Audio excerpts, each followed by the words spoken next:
Thanks, guys. Sydney Chan, Mikey Lamar, Cedric Derecho here to talk our NFL next week previews. We've got 3 great games, 2 Sunday matches, and 1 Monday New York State showdown. Let's start with the Detroit Lions at the Dallas Cowboys. Mikey, we'll start with you. What are your thoughts for this game? That one should be a good one for sure, NFC matchup. But the Lions, they're coming off a bye week. They're well rested, and they're on a roll. So I expect them to go in Dallas and beat a shorthanded Dallas team as well. Yeah, what about you?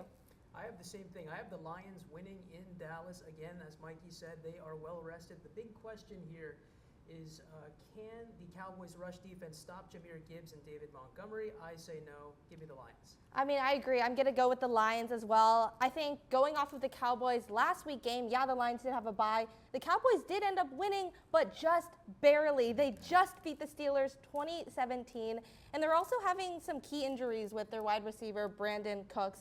As well, the Lions are one of the better defensive teams in the league. So I'm not super sure the Cowboys are going to be able to pull through on this one. I'm going Detroit as well. Let's move on to our next Sunday game, which should also be a super exciting one. The Washington Commanders at the Baltimore Ravens. Cedric, we'll start with you. Jaden Daniels is playing at an uber high level right now. He's doing things that rookies just haven't done before. He took a little step back last week with the completion percentage, but give me Washington. Keep that hot train rolling. 5 wins in a row for the Commanders. How about that? Yeah. Me, I'm looking very forward to this game. I feel like it's a matchup between the present and the future, with Jaden Daniels really coming into his own and being the front runner for Rookie of the Year as well. It's gonna be a clash. It's gonna be a good one. But give me the Baltimore Ravens. They're hot.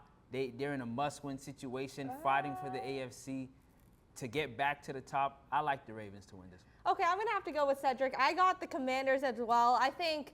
Well, my mom is a huge USC fan, super fan. I'm probably going to get killed for saying this on air. But I agree. I mean, I think Jaden Daniels, even though he was the number 2 pick, has been outperforming Caleb Williams, obviously Trojan fam, by a ton. And I think if he's able to actually continue to stay on that role and capitalize on what he's been doing so far and continue connecting with his receivers, give me the Commanders as well. And finally, let's talk about our New York State showdown on Monday night. Buffalo Bills at New York Jets. Really quickly, Mikey, who have you got?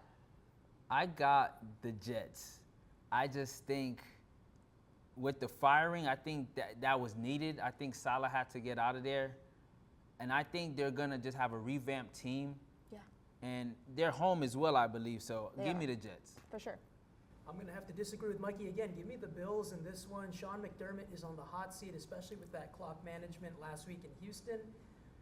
I think that the Bills will play for him. The Jets are a team in turmoil right now after the firing of Rob Saleh. Give me the Bills in a close, ugly game. I'm going to have to go with Mikey on this one. I'm going to have to go with the Jets. Their offense is pretty terrible, but their defense is top-notch, and the Bills are very turnover-prone. So I think that the Jets, if their defense is able to hold on and give their weak offense a chance to actually score some points, I think the Jets are going to take that home field advantage and really capitalize on it. But yeah, that's all from us, Sydney, Michael, and Cedric. Thanks so much.